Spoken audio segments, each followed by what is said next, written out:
Oh no, not you again. But it's summer. It's May, almost. Well, I guess we got one more left. One more, none after this. One more. Okay. Goodbye, old friend. So, what's the topic today? How to give a good presentation.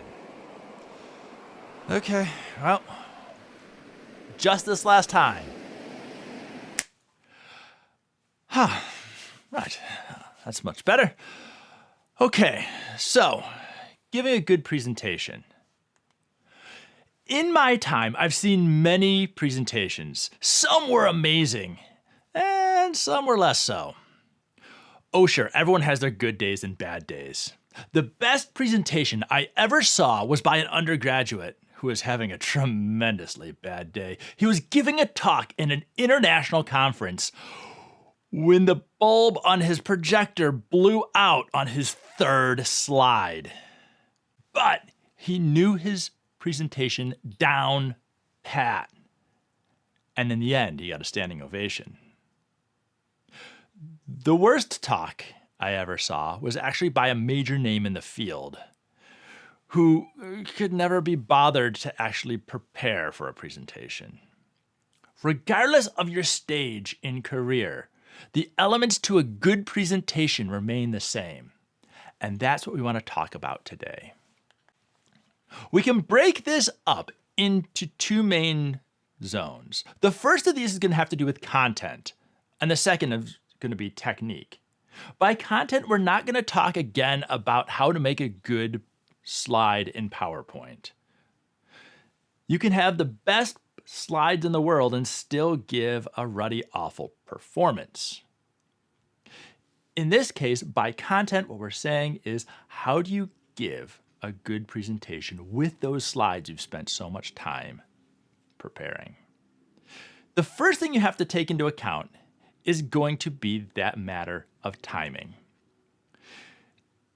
In terms of timing, know your limits and stick to them. Make sure that you know the guidance set by the conference or the venue and strictly adhere to those. If they give you 15 minutes with 5 minutes for questions, make sure you go 15. Plus or minus a couple minutes. If you go a little bit short, say 13 minutes out of 15, brevity is a virtue. If you go just a little bit long, 16 and a half, no one's going to bat an eye. That said, if you end on 8 for a 15-minute talk, that's not good.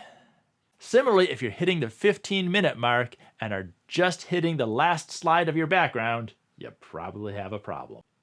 When it comes to timing a presentation, beyond just the content you put on your slides, you have to balance how you're telling your story and how much time you're dedicating to any part of the story. Give about 3 minutes of that 15 for background, for general information, to tell your audience what you're talking about. But don't go too much more than that. Try and keep the majority, or about 2/3 of your talk, so about 10 minutes out of the 15 minutes, set for your methods and results. Take the final 2 minutes to bring everything home again with your conclusions. When you're talking about your background, start generally and bring it down to the specifics of your topic. Start with the big picture problem and make sure that you're aiming that big picture problem and description of it to the audience and their background. If you're in a room full of experts, you don't need to go into too much detail. They pretty much know it. If you're in a more general audience, start a little bit more broadly. Then bring that topic down towards the specifics of why you're doing your study? What is the fundamental question and how does it link to the big picture? Finally, go through and explicitly state your hypothesis or goals for this talk. The next is going to be the presentation of the results and the methods. And we put these together because quite often, unlike what you do in a scientific paper or a lab report, you're going to want to bring these a little bit closer together. It's a common mistake to go through and explain all the methods in one go and then start talking about the data. Because by the time you've gotten through your second slide of data, your audience has pretty much forgotten what the methods were. It's okay to mix the methods with the results in order to tell a story. So for example, you might say, here's what we did for experiment 1, and here's what we found. That led us to experiment number 2. So here's what we did for experiment 2, and here's what we found for experiment 2. You want to put the sequence of information in as logical an order as possible to convey the message, because inherently that's what you're trying to get at with this presentation. You want to have the methods have just enough detail to give the context for the study or the information. You don't need to go into a whole lot of detail on specific techniques though, unless this is a technique-driven paper. So if you're going through and giving a talk on new developments in gas chromatography, then yeah, get into the details. But otherwise, leave it to the generalities. Focus on the results. Whenever you bring up slides that have data on them, walk through the figures. Talk about what the axes are. Talk about what the trends that the audience needs to see. Point out to the listener the results that you want them to take away from that slide. Once you get done with your informative portion, your methods and your results, you then want to bring all of that information back to that starting point. Answer the question, how does your results relate to the hypothesis that you put forward? Next, how does that hypothesis and what you found out about it relate back to that big picture topic that you started off at the beginning of the talk? The second main thing that we want to talk about is going to be in terms of techniques. This is going to have to do with your level of organization, your level of preparation, and your level of professionalism. As you're going through this, one of the key elements that you want to take away is to have an idea of the organization and the flow of this talk. You want to include transitions from one element of the talk to the next. You want to make sure that those are smooth and clear. Let your voice guide you from slide to slide. The next most important thing is going to be the idea of preparation. Start off, as we said, by going through the talk by yourself. The next most important thing to do is quite often by yourself in a room, give your talk out loud. You can click through the slides and in your mind kind of think what you think should be said. But it's a whole nother thing once you actually start speaking. You find that there's different transitions that don't work very well. The next best thing to do after you've gotten done with that phase is to go and give that presentation to other people. One of the most useful things that I would do was to give presentations to the lab group that I was working with. Those presentations could sometimes go well, but in other times they could go a bit rough. The feedback you get, although possibly rather harsh, can be tremendously informative and it can give you the information you need to revise your slides and revise your presentation so it's as good as it can be. The final set of criteria we want to go over is going to be the idea of professionalism.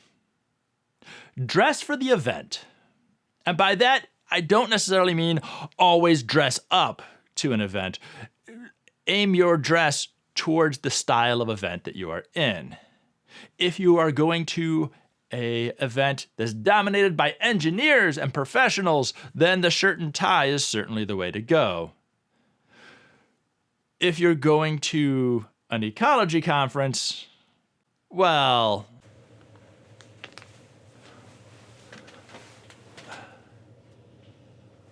oh, what the heck, man? Is that guy wearing shorts and a Hawaiian shirt? That's totally unprofessional. You might be a bit more dressed down and casual, let's say. In addition, try and avoid some of the common pitfalls of presentations. Engage your audience. Don't simply stare at your own. For my methods, first we did a PCR and then a Western blot. Go ahead and be out front of your audience. Don't try and hide behind the podium. I'm going to hide behind here for now.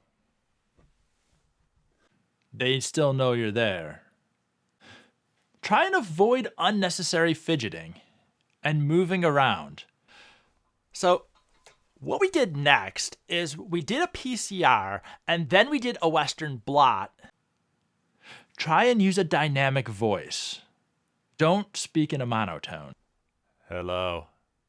I'm really happy to be here today. Thank you for coming to my presentation.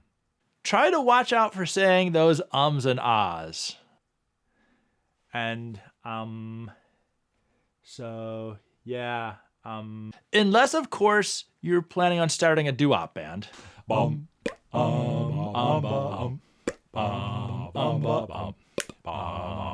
But in that case, make sure you practice.